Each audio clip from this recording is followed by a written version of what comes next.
Hello friends, मैं गुलशन। मैं आप सभी का अपने प्यारे इग्नाइट एमबीए में स्वागत करता हूं। दोस्तों आज के इस वीडियो से मैं आपके लिए कुछ रीजनिंग की अलग अलग चीजें लेकर आने वाला हूं। आज के इस वीडियो में हम सब पढ़ने वाले regarding the logical reasoning. Okay, जो थोड़ा सा सीरीज मैंने चालू किया है वो है कंसेप्ट बूस्टर डोज। मैं अभी क्या करने वाला हूं, मैं अभी सेशंस में यानी कि जो आगे आने वाले सेशंस है इसके अंदर हर एक टॉपिक को मैं थोड़ा सा डिकोड करूंगा। डिकोड करने का मतलब ये होगा कि उन टॉपिक से रिलेटेड फंडामेंटल चीजें हमें क्या पढ़नी होती है, उनका एग्जाम में इंपॉर्टेंस क्या बनता है, हर एक सारी चीजें जो एमबीए सीईटी में आने वाली होगी वो मैं रीजनिंग से रिलेटेड डिस्कस करने वाला हूं। तो सबसे पहले वाला जो पार्ट मैं लेकर आया हूं ना आपके लिए, वो है दोस्तों आज जिसके ऊपर हम डिस्कस करने वाले, that is called as coding decoding. Coding और डिकोडिंग एक ऐसा सेक्शन होता है कि जो कोई भी वर्ल्ड में कोई भी एग्जाम हो उसमें डिकोडिंग और डिकोडिंग का क्वेश्चन आएगा ही आएगा। कम से कम अगर एमबीए सीईटी में अगर देखा जाए तो एमबीए सीईटी के अंदर मिनिमम 2 क्वेश्चंस और मैक्सिमम 5 क्वेश्चंस पूछे जाते हैं related to the coding and decoding. सही है। तो उससे रिलेटेड हम वो सारी चीजें आज देखेंगे। सबसे पहले कि सर ये जो कोडिंग होता है, सर सबसे पहले ये जो कोडिंग होता है तो कोड का मतलब क्या होता है सर? सर कोड का मतलब क्या होता है? देखो भाई, कोड का मतलब क्या होता है? कोड का मतलब होता है कि हमें हमारी अगर कुछ चीजें प्राइवेट रखनी होगी या तो उनको सिक्योर अगर करना होगा तो हमें उनको लगाना पड़ता है कोड। उनको हमें क्या लगाना पड़ता है? कोड। डेली लाइफ में हम कोड हमने तो सुना होगा। एक तो पता होता है, एक होता है क्यूआर कोड होता है, सही है ना, एक होता है क्यूआर कोड।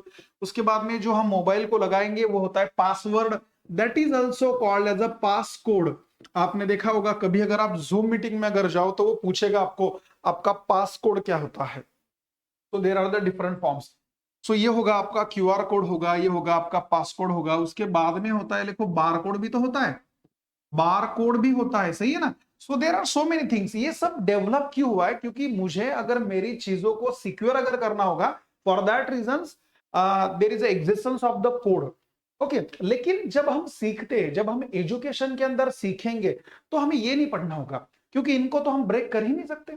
ये ऐसे कोड है कि these are the electronic codes, ये तो सिर्फ मशीन से ही ब्रेक होने वाले हैं। लेकिन हमारे सिलेबस के अंदर जो कोडिंग और डी कोडिंग है उसका ज्यादा से ज्यादा कांटेक्ट होता है अल्फाबेट के साथ में। तो ये सिर्फ मैंने आपको एग्जांपल दिया हुआ है।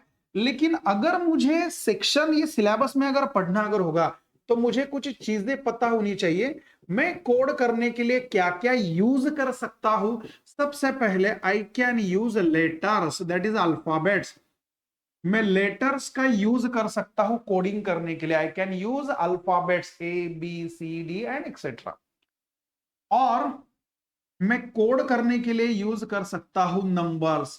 नंबर्स और you can also say it as a digits. आप उन्हें डिजिट्स भी बोल सकते हो, आप उन्हें डिजिट्स भी बोल सकते हो दोस्तों। ठीक है ना।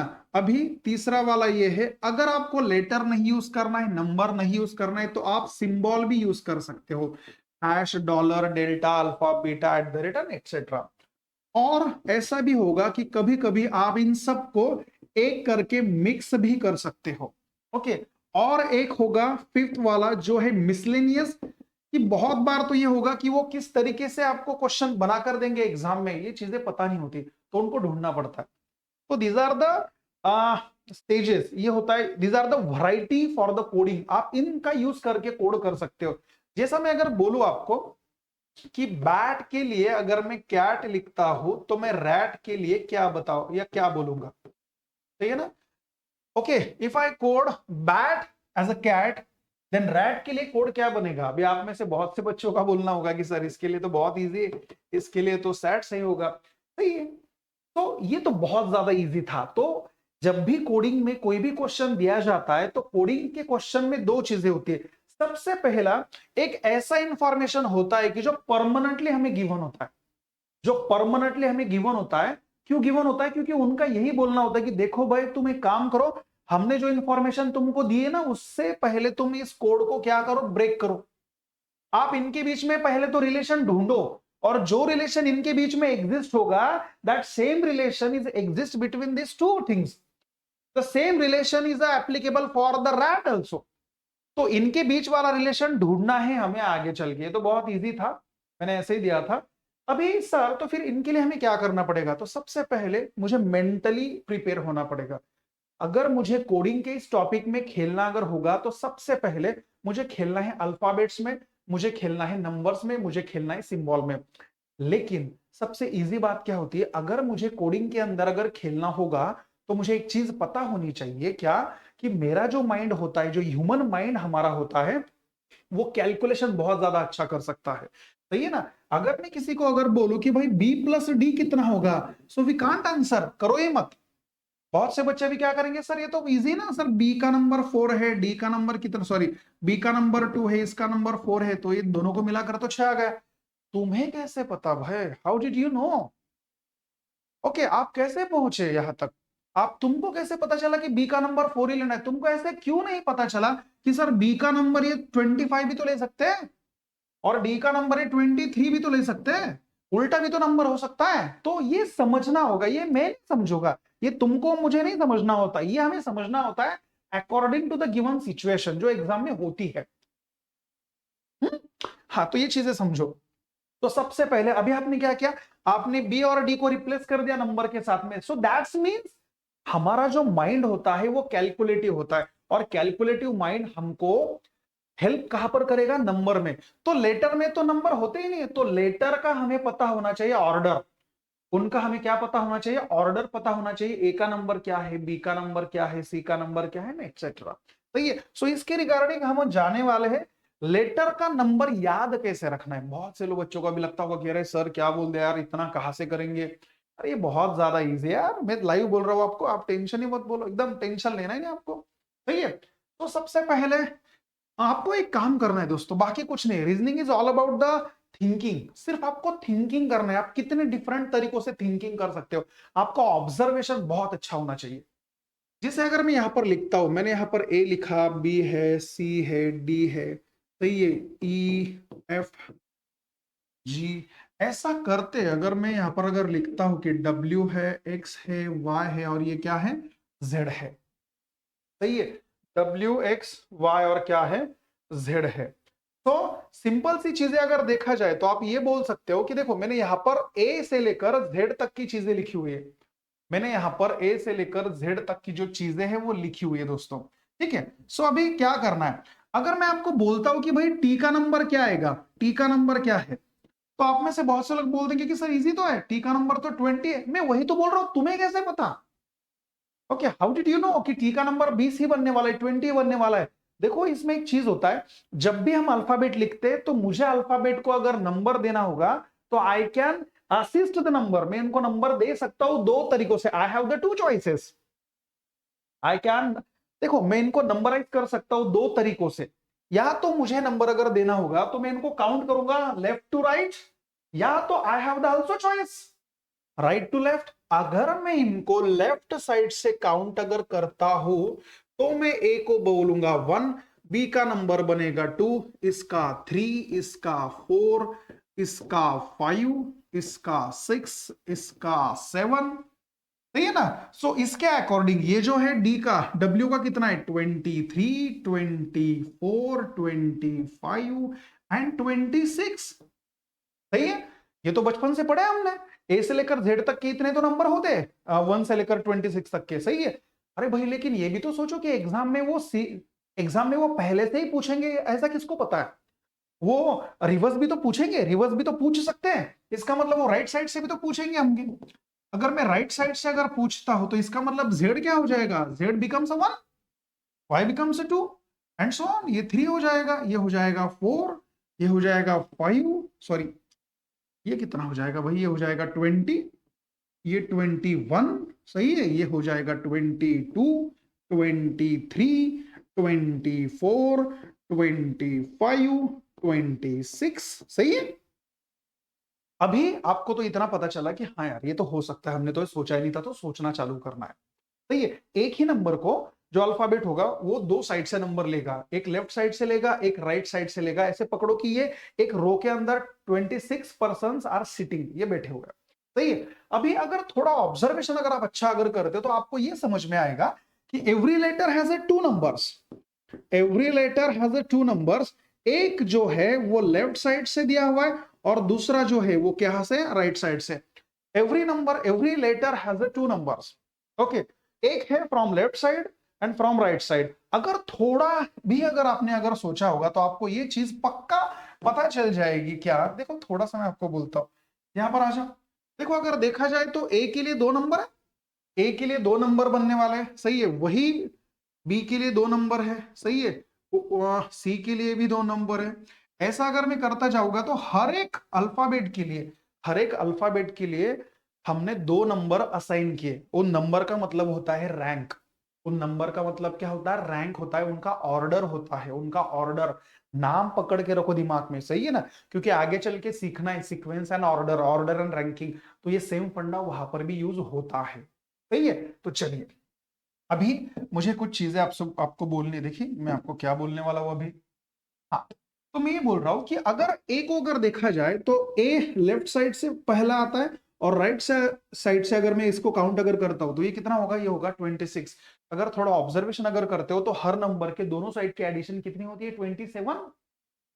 हर नंबर की दोनों साइड की एडिशन कितनी होती है, the addition of both the order of the single alphabet. हर एक सिंगल अल्फाबेट की दोनों साइड की जो ऑर्डर होगी, जो नंबर होगा, उनका जो एडिशन होगा वो होगा 27, which is equal to every alphabet. हर अल्फाबेट के लिए वो सेम होगा, क्योंकि इन दोनों की जो एडिशन होगी वो कितना होगी, 27 बनेगी। देखो 25 + 2 27 होता है। सी का भी क्या होता है, 24 और 3 होता है, 27 होता है। डी का भी होता है, सबका होता है। इसका ये मतलब हुआ कि मुझे अभी दूसरे साइड से लर्न करने की रिक्वायरमेंट है ही नहीं। इसका मतलब क्या, अगर मुझे पता होगा कि टी का नंबर एक साइड से, इसका मतलब स्टार्टिंग से अगर 20 अगर है, तो मुझे पता है इन दोनों की एडिशन कितनी होनी चाहिए, 27। तो भैया अगर इस साइड से अगर 20 है टी, तो वो उस साइड से कितना बनेगा अगर काउंट अगर किया तो राइट साइड से। भाई सो इजी तो है। सो 20 + 7 कितना बनने वाला है, 27 बनेगा। अगर ये 20 है तो इस साइड से ये 7 होना चाहिए, सही, बिल्कुल ओके। उसी तरह है पी। पी अगर मैं यहां से अगर काउंट करता हूं तो ये 16 होगा। तो सिंपल सी बात है, यहां से काउंट करने के बाद में कितना होना चाहिए, पता होना चाहिए कि हाँ यार पी के दोनों साइड का नंबर 27 आता है। तो 27 में अगर ये 16 अगर बनता है तो ये कितना बन जाएगा, 11। यही बात आप सीखने वाले हो आगे चल के ऑर्डर और रैंकिंग के टॉपिक में। तो रीजनिंग में कोई कोई टॉपिक ऐसे है कि जो कनेक्टेड होते हैं दोस्तों, ठीक है ना। सो हमें इससे क्या करना है, इलेबोरेट करना है कंसेप्ट को, सही है। आई होप कि मैंने अभी आपको सब चीज बताई कि हर नंबर के 2 नंबर होते हैं, हर लेटर के 2 नंबर होते हैं। ओके, वो दिमाग में कैसे रखना है ये भी आपको देखना है, सही है। चलो यहां तक तो पता चल गया, थोड़ा आगे चलना है। अभी मैं फिर से यहां पर लिखने वाला हूं ABCD। ए लिखता हूं, उसके बाद में है BCDEFGHI, उसके बाद में UVWXY, और ये क्या है, Z। थोड़ा सा समझो क्या मैं बोल रहा हूं, थोड़ा सा समझो। अभी मैंने अगर स्टार्टिंग से नंबर देना चालू किया तो ये 1, ये 2, 3, 4, 5, 6, 7, 8, 9, सही है। उसके बाद में ये होगा 21, 22, सॉरी, सही है ना, हाँ, 21, 22, 23, 24, 25, और ये कितना है, ये है 26। अभी इतना देखो, मैंने ए से लेकर जेड तक अभी लिखा, और मैंने लेफ्ट साइड से नंबर काउंट किया ए से लेकर, सही है। अभी थोड़ा ऑब्जर्वेशन फिर से करना है, ऑब्जर्वेशन करो, आप पास हो जाओगे, कुछ नहीं करना है, सही ना। ऑब्जर्वेशन करने का मतलब ये है कि जितना भी दिमाग है उतना चलाओ, सोचना चालू करो। अगर आप सोचना अगर चालू करोगे तो आपको ऐसा समझेगा कि अरे हाँ यार, इन सारे के सारे 26 लेटर के अंदर ऐसे 2 लेटर ऐसे हैं कि जिनके नंबर को, जिनके ऑर्डर को अगर मैं ऐड अगर करता हूं तो वो भी 27 बनते हैं। और वो नंबर कौन से, these are the extreme letters, these are the extreme ends letter. जो एक्सट्रीम एंड का मतलब क्या होता है, जो लास्ट में होते हैं, इस साइड और इस साइड का अगर आप दोनों को अगर आप ऐड अगर कर देते हो तो ये बनता है 27। देखो तो, देखो ये क्या है, ए और जेड का नंबर देखो। ए का नंबर कितना है सर, अरे राजा ए का नंबर है 1, सही। और जेड का कितना है, जेड का है 26, दोनों को ऐड करो, देखो 27 बनता है, सही है। उसी तरह बी और वाई का नंबर ऐड करो, 25 और 2 27 होता है, सही है। सी और एक्स का भी कितना होता है, 27, सो दैट मीन्स इसके ऊपर ज्यादा क्वेश्चन बनते हैं एमबीए सीईटी के अंदर। सही है। सो दैट मीन्स ये तो बहुत ही अच्छा है। इसका मतलब ये है कि there are the two letters are exist, okay, whose जो उनका जो ऑर्डर है, the addition of their order is a 27, उनका जो नंबर होता है ए से लेकर, उनकी एडिशन कितनी होती है, उनकी एडिशन होती है 27, और इसे हम कहेंगे opposite letters. That means there are the some pairs exist. Alphabets में कुछ पेयर्स ऐसी एग्जिस्ट होती है, सही है ना, अल्फाबेट में कुछ ऐसी पेयर एग्जिस्ट है, कुछ ऐसी पेयर है कि जिनका नंबर अगर मैं ऐड करता हूं तो वो भी 27 ही होता है। तो सबसे पहले मुझे अगर ये पता चल गया कि ऐसे कौन सी दो पावर है, ऐसे कौन सी दो पेयर्स है कि जिनको मैं ऐड करूं तो 27 बनेगा, तो मेरा फायदा इतना है कि मुझे 26 लेटर को लर्न करने की रिक्वायरमेंट है ही नहीं। मैं आधे भी उंगलियों के ऊपर अगर लर्न करता हूं तो आधे लर्न हो जाएंगे। सही है। तो कैसे, तो थोड़ा देखो मैं क्या बोल रहा हूं, ठीक है ना, थोड़ा सा ध्यान देना है इधर एकदम आराम से। ओके, देखो क्या है, तो सबसे मेन चीज ये है कि देखो ए का अपोजिट पेयर क्या है, जेड होता है। ए का अपोजिट के पेयर क्या होता है, जेड। ए अगर 1 है तो जेड कितना है 27, दोनों को जोड़ दो तो बन जाएगा 27, 26 और 1 27। लेकिन बहुत से बच्चों को दिमाग में होता ही नहीं कि सर इनको हम दिमाग में रखे कैसे। देखो, इनको दिमाग में रखने के लिए, लर्न करने के लिए आप इनसे रिलेटेड कोई भी वर्ड बना लो, जो भी अच्छा बुरा वाला वर्ड होगा, जो भी आपके दिमाग में सेट होगा, वो आपको बनाना है। सही है। इसका मतलब ये होगा ए से लेकर जेड। बहुत लोग बोलते हैं कि आजाद बोल दो, आजाद। आजाद में ए और जेड साथ में बनता है, तो आपको पता होना चाहिए कि ए और जेड की पेयर बनेगी। बहुत से बच्चे तो हमने ऐसे भी देखे कि वर्ड तो याद हो जाता है लेकिन उनके अंदर यही नहीं समझता कि कौन से दो लेटर्स अपोजिट है, ए और डी अपोजिट है या कौन अपोजिट है, ऐसे भी होता है। तो बी के लिए क्या होगा, बी के लिए अपोजिट होता है वाई। बी का नंबर अगर 2 है तो वाई का कितना बनता है मेरे भाई, 25 बनेगा, तो ये होगा 27। तो बाई के लिए खाली बाय भी अगर बोलते हो रेगुलर की तरह बाय तो भी चल जाएगा। सी के लिए क्या होता है, सी का अपोजिट लेटर होता है दोस्तों एक्स। कैसे दिमाग में रखना है, आप इसके लिए एक वर्ड यूज कर सकते हो, that is called as a crux. क्या बोल सकते हो, क्रक्स। या तो जैसे हम 6 बोलते हैं, 6 का लेटर क्या होता है, एस आई एक्स, तो आप इसे ऐसा बोलना चालू कर दो, सी आई एक्स। तो सी आई एक्स अगर मैं बोलता हूं तो C and X are opposite, C and X are क्या होगा, अपोजिट होगा, so that is called as a crux. आप ऐसे भी यूज कर सकते हो। सी का नंबर 3 है तो इसका कितना है 24। आप देख सकते हो यहां का मुझे इजीली याद होता है बच्चों की तरह, तो यहां का अगर मेरा याद भी अगर नहीं होता तो मैं बना तो सकता हूं। तो मुझे 26 नंबर याद रखने की रिक्वायरमेंट है ही नहीं, तो मैं तो सिर्फ 13 पेयर ही याद में रखूंगा तो भी मेरा काम हो जाएगा। तो डी के लिए क्या होगा, अगर डी का नंबर 4 है तो डब्ल्यू का कितना आ जाएगा भाई, ये होगा 23। तो आपको माउंटेन ड्यू वाला ड्यू दिमाग में रखना होता है, ड्यू। तो ड्यू में डी और डब्ल्यू जो होता है वो होता है अपोजिट पेयर। सही है। उसके बाद में ई, ई का क्या होगा, ई का होता है वी। अगर ये 5 है तो वी का नंबर क्या आता है स्टार्टिंग से, 22 होता है। इनका भी तो समेशन होता है भाई 27। अभी देखो इनको याद रखने का बहुत ही अच्छा मीनिंग है ईवी। अभी तो आपको पता होगा कि अभी इलेक्ट्रॉनिक व्हीकल्स आए हुए, ईवी कार्स। ईवी कार्स है तो उनके अंदर ई और वी जो है ये अपोजिट पेयर है जो 27 बनाएंगे एडिशन। उसके बाद में होता है एफ और यू। ओके, एफ और यू आपको अगर दिमाग में अगर रखना होगा तो एफ का मीनिंग 6 होगा और इसका नंबर कितना है 21। दोनों मिलके कितने बन जाएंगे 27। आप ऐसे भी उसको दिमाग में रख सकते हो उल्टा करके उफ, ऐसा भी दिमाग में रख सकते हो। या तो आपको कोई भी तरीके से आपको लगे तो आप दिमाग में रख सकते हो कोई भी तरीके से। ओके, कोई इशू नहीं, सिर्फ हमें हमें वो हमारे दिमाग में होने चाहिए। सही है। हाँ, एफ के बाद में क्या है सर, एफ के बाद में है जी। जी का क्या होता है भाई, जी का होता है टी। जी का अगर ये 7 है तो ये कितना है 20 है। सही है। ओके, सो नाउ जी में टी भी दिखता है। जी के अंदर अगर जी को अगर हमने लिखा ना तो जी के अंदर टी भी दिखता है, तो ये भी हमारा फायदा है। जी के अंदर 7 भी दिख जाता है। तो याद में कैसे रखना है, तो कुछ नहीं, तो जीएसटी कर दो। सही है, जीएसटी बोलो या तो गंगाधर टिळक बोल दो। जीएसटी करो या तो गंगाधर टिळक बोलो, कोई बात नहीं। या तो जीटी बोलो, जीटी नाम की एक कार भी, जीटी लाइन होता है ना, जीटी, जीटी कार भी होती है, ये भी चल जाएगा, कोई इशू नहीं है। उसके बाद में एच होता है और एच का अपोजिट होता है एस होता है। इसका 8 आएगा तो इसका 19 आएगा। इसके लिए बहुत ही अच्छा वर्ड है मेरे पास में, दैट इज कॉल्ड हिस। हिस करके एक मूवी थी मल्लिका शेरावत की, वो आप देख सकते हो, उससे रिलेटेड है हिस। एच और एस होता है, या तो हैंडसम भी बोल दो, कोई इशू नहीं होता, या तो उल्टा करके ऐसा लग दो तो भी चल जाएगा, कोई बात नहीं, ठीक है ना। तो जी एच आई होता है, आई के लिए क्या होता है आर, ये 9 अगर है तो ये 18 हो जाएगा। आई आर का मतलब होता है इंडियन रेलवे, आई आर का मतलब क्या होगा, आई आर का मतलब होता है इंडियन रेलवे होता है, आई आर का मतलब क्या होगा, इंडियन रेलवे होगा, आप ऐसे भी उसको दिमाग में रख सकते हो।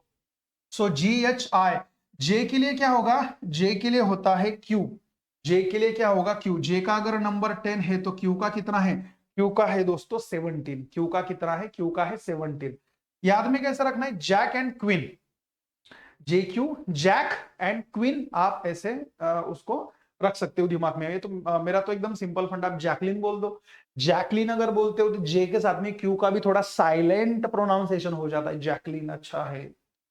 जी एच आई जे के में आता है पी, के का अगर 11 बनता है तो पी का कितना होता है 16, के पी, कुछ भी बोल दो, के पी बोलो, सही है ना, उल्टा करके पी के बोल दो, पी के भी बोल सकते हो, या तो केविन पीटरसन भी बोल सकते हो, जो बोलना है वो बोल सकते हो, टेंशन है नहीं। ओके, आई जे के एल, एल का होता है ओ, ये अगर 12वां है तो ये है 15वां, एल और ओ, एल का यल और ओ एकदम इजी है, आप लव बोल सकते हो, यल ओ वी ई, अगर आप लव ये वर्ड भी बोलते हो तो उनके अंदर यल और ओ आ ही जाएगा। या तो हम ज्यादातर चीजें बोलते हो ना कि भाई ये लो, लो पकड़ो, ये लो, तो लो के अंदर भी तो यल ओ आ ही जाएगा, सही है ना, जे के एल, और लास्ट वाला पेयर बनता है एम एन, ये 13 है तो ये क्या है 14, एम एन, तो ये तो इजीली हमें पता होता है क्या। तो आपको ये सोचना है कि अगर आपको ये 13 पेयर अगर पता होगी, 13 में से मुझे ऐसा लगता है कि बहुत से पेयर तो इजीली लाने हैं हमारे, अगर नहीं भी लाना अगर होती तो उंगलियों के ऊपर हम देख तो सकते, A B C D E F G, तो ये पेयर अगर आपको पता होगी, ये वर्ड अगर आपको पता होंगे, तो अपोजिट पेयर आपके इजीली माइंड में फिट हो जाएंगे, सही है। सो ऐसा था ये सारा का सारा। और अगर किसी को कुछ डाउट्स और डिफिकल्टी अगर रहेगी तो आप ये भी कर सकते हो, क्या कर सकते हो, बहुत बार एक वर्ड होता है दैट इज कॉल्ड एज ई ज्योति, सही है ना, बहुत बार एक वर्ड होता है दैट इज कॉल्ड एज ई ज्योति। ई ज्योति एक वर्ड होता है जो देखा जाता है इसके अंदर, जिसके अंदर एक फॉर्मेट होता है, एक सीक्वेंस होता है, क्या फॉर्मेट होगा देखो, अगर मैं ई ज्योति लिखता हूं तो ई का नंबर 5 है, इसका 10, इसका 15, इसका 20, इसका 25, तो ये 5 का टेबल बनाएगा। कौन सा टेबल बनाएगा, 5 का, 5 2 3 4 5। अगर मुझे ई ज्योति अगर पता होगा, लेकिन ई ज्योति का स्पेलिंग देखो कैसे लिखना है, ई जे ओ टी वाई लिखना है, तो अगर मुझे दिमाग में अगर मेरे रहेगा तो मुझे पता होगा इससे पहले वाला अगर मैं -1 अगर करूंगा तो 4 आएगा, और इसके अंदर अगर मैं +1 अगर करूंगा तो ये 6 आएगा। तो ई के अंदर, ई के पहले क्या होता है, डी होता है, तो डी किसके लिए बनेगा, 4 के लिए, और ई के बाद में होता है एफ, तो एफ क्या ले लेगा, 6 ले लेगा। तो ई ज्योति भी वर्ड दिमाग में रख के आपका बहुत सारा काम जो होगा वो इजी हो सकता है, सही है, ऐसा है। बहुत बार तो मैंने ऐसा देखा है कि लोग ऐसे भी पढ़ाते हैं, लोग क्या बोलते हैं पता है क्या, एच, एच का नंबर अगर तुमको नहीं पता तो एक काम करो, एच का ऊपर का लाइन नीचे का लाइन जोड़ दो, एच के अंदर तुमको 8 दिख जाएगा, 8, सही है। एफ का नंबर कितना आता है, एफ का नंबर 6 आता है, तुम इसको जोड़ दो, देखो तुमको 6 दिख जाएगा। बहुत से लोगों का ऐसा बोलना होता है कि देख भाई आ है तो यहां पर तुम 0 लिखो, देखो तुमको 9 दिख जाएगा। So these are the very interesting things. आप जितना भी अच्छा इनके अंदर खेलोगे आपको मजा उतना आएगा। देखो सबसे मेन चीज ये होती है दोस्तों कि आपका इंटरेस्ट क्रिएट होना चाहिए। आज की इस लेक्चर में मैंने बहुत ही इंपॉर्टेंट चीजें आपको बताई कि आपको करना ही करना है।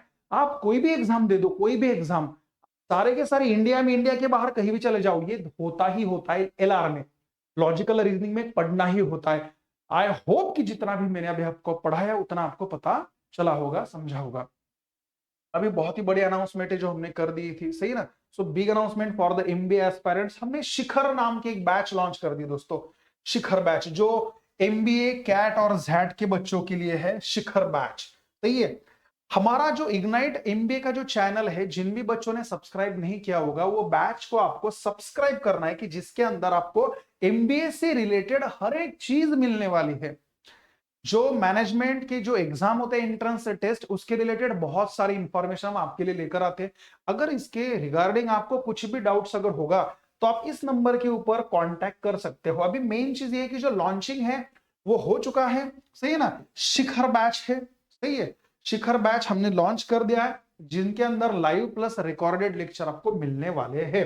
सही है। उसकी जो फीस है वो फीस है 5,999 विथ इंक्लूडिंग प्लस जीएसटी, और 70% आपको ऑफ है। देखो कैसे होता है पता है क्या, एमबीए जो होता है ना दोस्तों, ये बहुत ही ज्यादा माइलस्टोन वाली बातें होती है। आपको पता होगा कि एमबीए के बाद में प्लेसमेंट बहुत अच्छा मिलता है। तो प्लेसमेंट अच्छा मिलने के लिए कॉलेज अच्छा मिलना चाहिए, और कॉलेज अच्छा मिलने के लिए एमबीए सीईटी का स्कोर अच्छा होना चाहिए। और उसी के लिए हम लोग है कि आपका जो भी पढ़ना होगा, जो भी आपका टीचिंग होगा, आपका जो भी स्टडी होगा, वो बहुत ही अच्छा हम आपके लिए बनाएंगे। तो इसके रिगार्डिंग बिल्कुल ही ये चीजें हैं, आपको बैच ज्वाइन करनी है दोस्तों। सही है ना। इसके अंदर फीचर्स हमारे क्या क्या है, देखो हर एक चीज 150 प्लस आवर्स पढ़ाया जाएगा, रिकॉर्डेड होगा। सही ना। Learn with the ignite faculty, जो जबरदस्त है बिल्कुल। आपको हर एक चीजें एकदम डेडिकेटेडली धीरे धीरे बच्चों की तरह हम पढ़ाएंगे। उसके बाद में डाउट सेशन भी होगा, 500 टॉपिक वाइज प्रैक्टिस टेस्ट होंगे, कॉम्प्रेसिव जीडी वैट जो होता है, रिटर्न आंसर राइटिंग जो होता है, या तो ग्रुप डिस्कशन, वो भी हम करवाएंगे, और डाउट क्लियरिंग सेशन भी इसके अंदर रहेगा। सो अगर आपने अभी तक इग्नाइट एमबीए के चैनल को अगर सब्सक्राइब नहीं किया है तो प्लीज आप सब्सक्राइब कीजिए। अगर लेक्चर समझ में आया होगा तो लाइक बटन हिट करना है, अगर कुछ डाउट्स होगा तो कमेंट में मुझे लिखना है, ठीक है। सो ऐसे ही वीडियो के लिए हम रेगुलरली मिलते रहेंगे, तब तक के लिए thank you, bye bye, take care दोस्तों। चलिए